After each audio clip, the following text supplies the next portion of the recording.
Inilah detik-detik saat jenazah Koirudin, warga perumahan Surya Kencana, Desa Grogol, Tulungan, Sidoarjo, saat hendak dimakamkan di TPU desa setempat.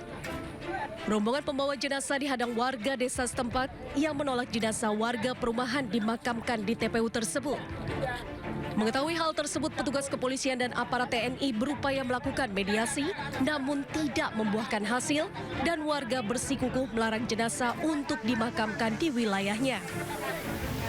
Pihak keluarga akhirnya mengalah, meski jenazah yang sudah berada di depan pemakaman akhirnya dibawa kembali ke rumah duka. Ironisnya, rombongan pembawa keranda mengalami kesulitan lantaran akses jalan yang sempit sehingga terpaksa melewati tembok pembatas TPU untuk mengeluarkan keranda dari area pemakaman. Mereka ngotot dengan nada keras dan membentak gitu kan. Jadi kita nggak tahu permasalahan asal muasalnya, kita nggak tahu. Lah kok dibuat kayak gini, kita ini nggak tahu apa-apa ya, kita cuma warga sini. Pemakaman penolakan tersebut diduga terkait sengketa fasilitas umum berupa jalan yang menuju makam. Warga desa mengklaim bahwa fasum tersebut milik desa dan bukan milik perumahan. Kini jenazah Koirudin dimakamkan di TPU Delta Praloyo di Candi Sidoarjo yang berjarak sekitar 12 km dari rumah duka. Dari Sidoarjo, Jawa Timur, Pramono Putra, iNews melaporkan. Pemirsa, Polda Jawa Tengah resmi menetapkan AKBP Basuki sebagai tersangka kasus kematian dosen Untak Dwinanda Linsia Levi. Ya, AKBP Basuki terbukti melakukan kelalaian yang berujung pada meninggalnya korban. Basuki, gimana Pak Basuki? Komentarnya Pak. Ini Pak Basuki gimana Pak? Direktorat Kriminal Umum Polda Jateng menetapkan AKBP Basuki sebagai tersangka dalam kasus kematian dosen Universitas 17 Agustus Dwinanda Linsia Levi. Penetapan tersangka dilakukan oleh penyidik Direktorat Kriminal Umum mengacu adanya unsur kelalaian yang dilakukan AKBP Basuki pada kematian korban di kamar hotel pada bulan November lalu. AKBP Basuki yang kini resmi dipecat atau dijatuhi sanksi pemberhentian tidak dengan hormat dari kepolisian akan kembali dilakukan pemeriksaan oleh Direktorat Kriminal Umum Polda Jateng sebelum adanya putusan banding dari Mabes Polri. 359 ya, kemudian ditambah dengan pasal berapa ya? 306 ya, 306 dan 306 junto 304 ya, kemudian pasal 359 tidak melakukan pertolongan kepada orang yang sedang membutuhkan pertolongan kesehatan, dan mengabaikan. Selain dijatuhi sanksi PTDH, AKBP Basuki dijerat dengan pasal 359 KUHP tentang kelalaian dan pasal 306 KUHP tentang penelantaran terhadap orang yang dalam penguasaan dengan ancaman hukuman maksimal 6 tahun penjara. Pemirsa, Bribka AS, anggota Polres Probolinggo dan SY, tersangka kasus pembunuhan mahasiswi UMM Faradila Amalia Najwa masih diperiksa penyidik. Ya, tersangka AS tega menghabisi nyawa adik iparnya, dipicu sakit hati dan ingin menguasai harta korban.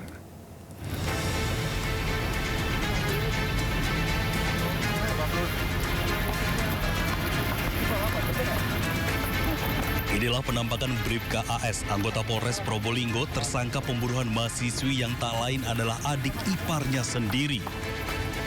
Bribka AS hanya tertunduk dan terdiam saat digelandang penyidik Jatanras ke gedung Ditreskrimum Polda Jawa Timur untuk menjalani pemeriksaan lanjutan pada Senin sore.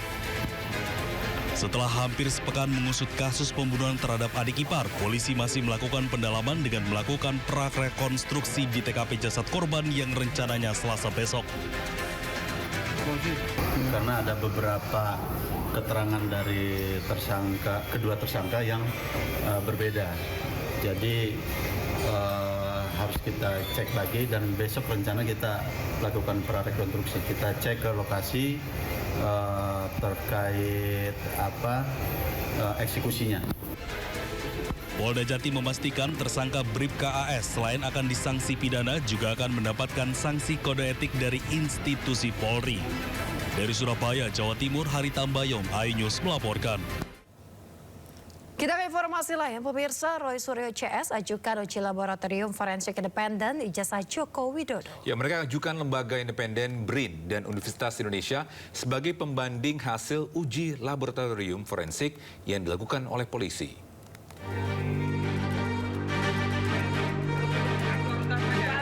Roy Suryo CS mengajukan uji laboratorium forensik independen terhadap ijazah Joko Widodo.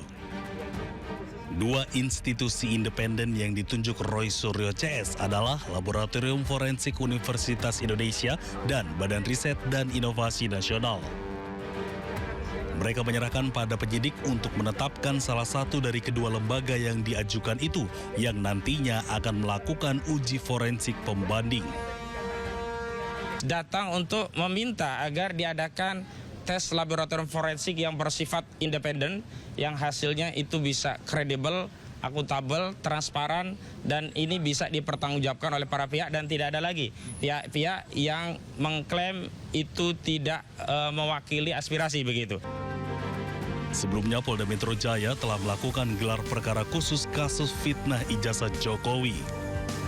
Dari gelar perkara tersebut, Roy Suryo CS masih tersangka. Polda Metro Jaya minta Roy CS ajukan pra-peradilan dengan status tersangka tersebut. Sementara itu pemirsa, tersangka fitnah Jokowi Roy Suryo kembali mempertanyakan watermark dalam foto ijazah Jokowi. Ya, Roy pun menduga ijazah Jokowi itu dimodifikasi. Saya jadi berpikir, apakah ini barang yang sama? Jangan-jangan ada barang yang lain. Jangan-jangan, sekali lagi. Karena di sini sama sekali nggak ada watermark. Sama sekali nggak ada emboss. Kenapa? Karena waktu itu kita belum mempermasalahkan watermark, belum mempermasalahkan emboss. Jadi jangan-jangan ada modifikasi lagi yang dilakukan terhadap ijazah yang ada di sini. Kenapa? Karena watermark dan embossnya itu tipis sekali. Dan itu hanya secara grafis, secara visual, tidak bisa kami raba. Ya, karena itu sangat mungkin. Kenapa tipis? Karena kalau tebal nanti menimpa semuanya lagi. Nah, nanti saya jelaskan.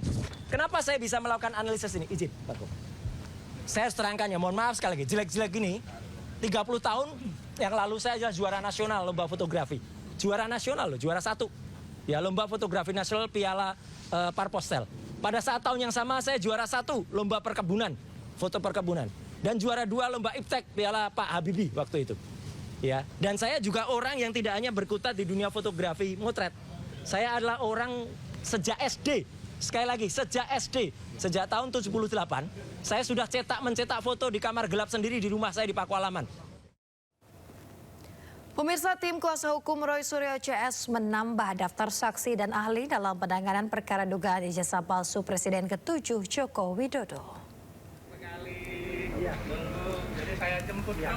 Ya, Jamada Girsang menjelaskan pihaknya telah mengajukan 6 ahli dan 3 saksi dalam proses hukum dugaan ijazah palsu Joko Widodo.